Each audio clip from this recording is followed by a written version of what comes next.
Oh well, after more than 2.5 years the day's finally come where something that's built for camping doesn't really last for everyday use.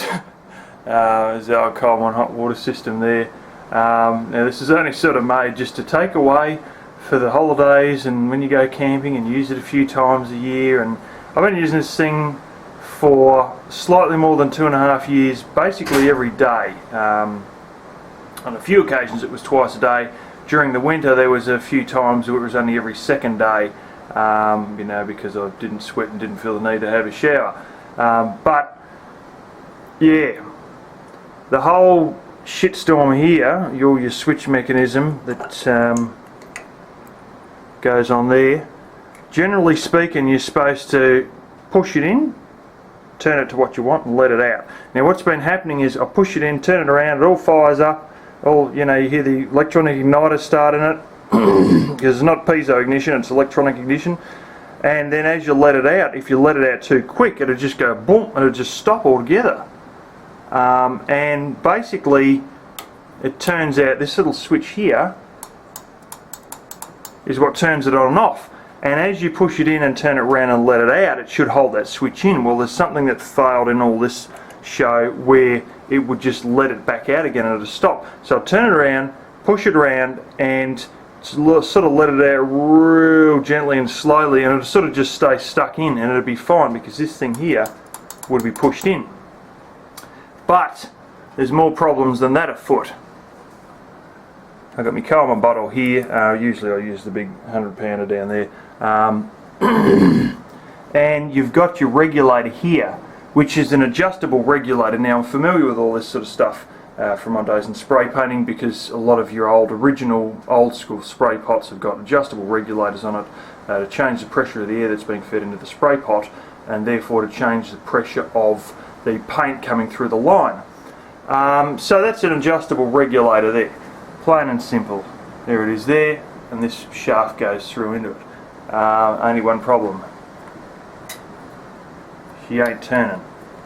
So we push it in, which is the usual way it turns. She's not going anywhere. It's rattling a bit, but it's not moving. But all the same, it still sort of works. Now there's the switches, I've been just turning those off temporarily, but I'll turn it on. By the way, when they give you a battery, they give you this crap little blooming 4 or 4.5 amp hour. I've got a whole bunch of them actually, they're about that big, and only last you 3 days, so you go and put a real battery in, and that's the second real battery it's gone through, because the charger, which is hiding behind there, is not a very good one at cutting off its charge, and sometimes these poor sods have been overcharged a number of times. But I'll show you this now. I've turned the power on.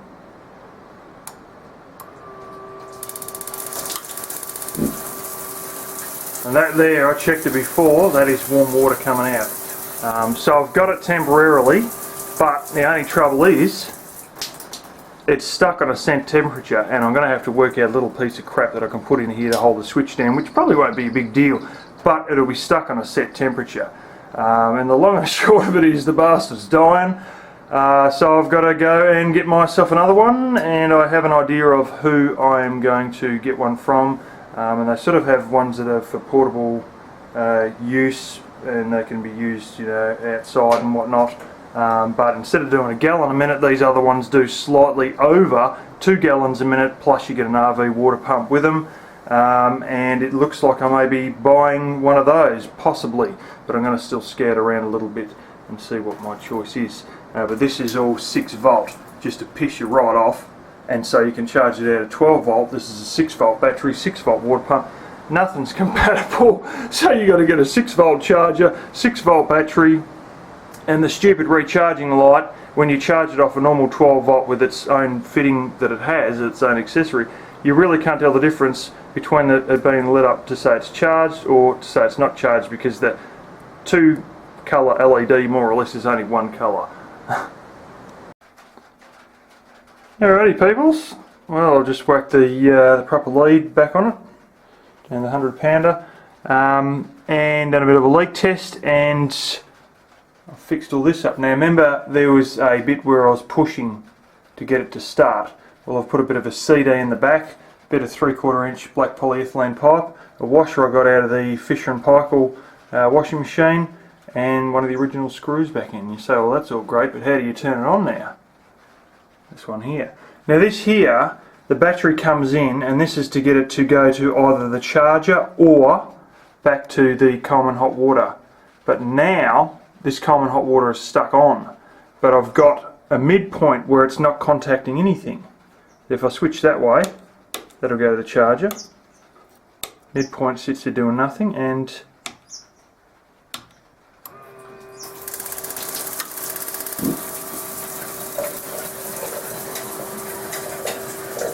I don't know if you can see it, but we are rolling. And that's that.